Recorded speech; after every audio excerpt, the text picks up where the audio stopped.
An Eagle in the Snow, Part 4, Chapter 3. Billy got on the train in Coventry that morning, knowing exactly what he was intending to do. He had found out all he could from the library, from the newspapers. He knew where he was going. That had been simple enough to work out. He had decided that near Hitler's mountain home in the Alps, the Berghof near Berchtesgaden, where Mr. Chamberlain had gone before, would be the best place to do it. He'd seen photographs of that place and of Hitler walking his dog in the snow, with the mountains and the forests behind. He had read that Hitler went there as often as he could. But exactly how it was to be done, where and when, he knew that would depend on keeping to his plan, on fate, and on his own patience. He only knew it had to be done, had to be tried, whatever the consequences. So he took the train to London, and then the boat across the Channel to Calais. He didn't doubt for one moment, as he was leaving, that this was the only thing he could do. But as he looked out from the stern of the ship at the white cliffs of Dover, he wondered if he would ever see them again. It wasn't likely, he thought. In his mind, it was as if he was going over the top again, just gritting his teeth and doing what had to be done. He knew then that the chances of survival were not good. What will be, he thought. It helped, in a way, that he began to feel seasick then. He had forgotten how that felt after all these years. His stomach churned with the roll of the ship. How he wished he had stayed at home. The sight of the French coast lifted his spirits, but the waves kept heaving until they were in port. The French customs official hardly gave him or his passport a glance, and soon he was in Paris and on the train down to Munich. At the German frontier in the middle of the night, it was a very different matter altogether. Everyone in the carriage was questioned by the frontier policeman, passports and papers scrupulously examined. He seemed courteous enough with his questions, but Billy felt the threat behind every one. "And why are you coming to Germany, please? What reason?" "I am an artist," Billy told him. "I am going walking in the Alps, drawing the mountains, the wildlife, the birds." The police demanded to see his work. Billy showed him his sketchbook. He seemed satisfied, impressed even. "Good," he said, "very good. You will like our mountains. They are very beautiful, the most beautiful in the world. And now your suitcase, please. I have to see your suitcase." Billy opened it for him, his heart pounding in his ears. The policeman picked up the pencil case first and opened it. Then he took out his pyjamas and his socks, all his clothes, examining them all closely. He pulled out everything, emptied the suitcase entirely, then felt around the bottom of it, the false bottom, with the pistol hidden and taped underneath it, right under his searching fingers.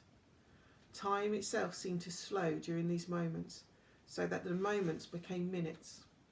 At last he seemed satisfied. "You travel with very little," said the frontier policeman. "Welcome to Germany. Heil Hitler!" And that was it. Billy could breathe again. Munich station was full of soldiers, full of policemen.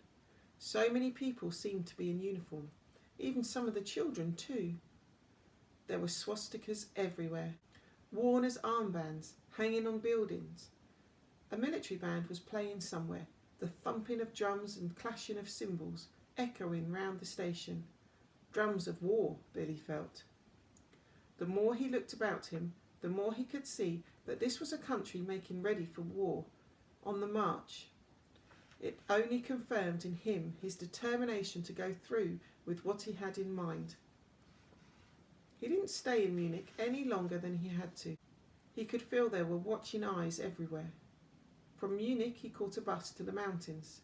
He rented a room in a quiet village he had found on the map, just a few miles from Hitler's house in the mountains. Far enough away, he hoped, not to arouse suspicion. The important thing, Billy knew, was to be inconspicuous, which was not easy. He was obviously foreign, obviously English, and a tourist. So to begin with, he played the parts he needed to play, going nowhere near the Berghof, just going out walking every day, sitting down on his stool and sketching somewhere near the village, till everyone got used to seeing him about. seeing him intent on his drawing. Even in the evenings, he would be working away at his sketchbook in the village cafe, puffing on his pipe, drinking his beer. His sketchbook was full of drawings of the mountains, of the villagers, of the snow-covered houses, of the church, of the deer he had seen, the hares, the eagles. The local people were friendly enough. Some of them even gave him a drink from time to time. They seemed intrigued by his drawings. The village policeman once. They were obviously delighted when they recognised this house or that, particularly if it was their own house, or this villager or that, especially when it was themselves or one of the family. Many of them were openly admiring his work and would try out their broken English on him. But always from the wall of the cafe, the picture of Adolf Hitler looked down on him. Every time Billy looked up at it, and he tried not to, he felt recognition passing between them. Every day now, Billy would go out walking further in the snow. Every day a little closer to the Berghof, but still always that if anyone saw him, he'd be sitting there on his stool in the snow and drawing. There were often eagles wheeling about the sky, their cries shrill and clear on the air, so he always had something to draw and something to show the villagers in the evening on his return. But now, as he looked and drew, he was also searching about the best place to do what he had come to do, spending long cold hours on the edge of the forest, a mile or so across the valley from the Berghof, perched there high on the side of the hill.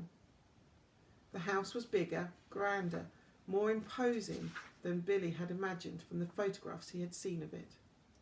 And there were more guards too, in black uniforms mostly. He saw all the comings and goings on the road, the cars, the trucks, the soldiers, but of Hitler himself there was no sign. If he was there, he was not going out for his walks. All the time, as Billy was watching the eagles and drawing them, he was asking himself how he would do it when the time came, and wondering how long he would have to wait, whether Hitler would ever come. Every evening, as he sat there sketching in the bar, he would be eavesdropping, listening for any mention of the Führer. He understood a little German, from prisoners in the last war. Not much, but enough to get the gist of things, enough to say thank you and please, danke, bitte, bitte schön. There were often mentions of Adolf Hitler. He was much talked about. Then one evening, after a week or so, it seemed as if everyone in the village cafe was talking about Der Führer. They were pointing to his picture on the wall, trying to tell Billy. There was high excitement in their voices, a new excitement. Something was up. He was there, Billy was sure of it. The man he had been waiting for had arrived. His moment had come.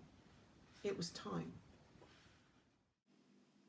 Come back soon for part 4, chapter 4.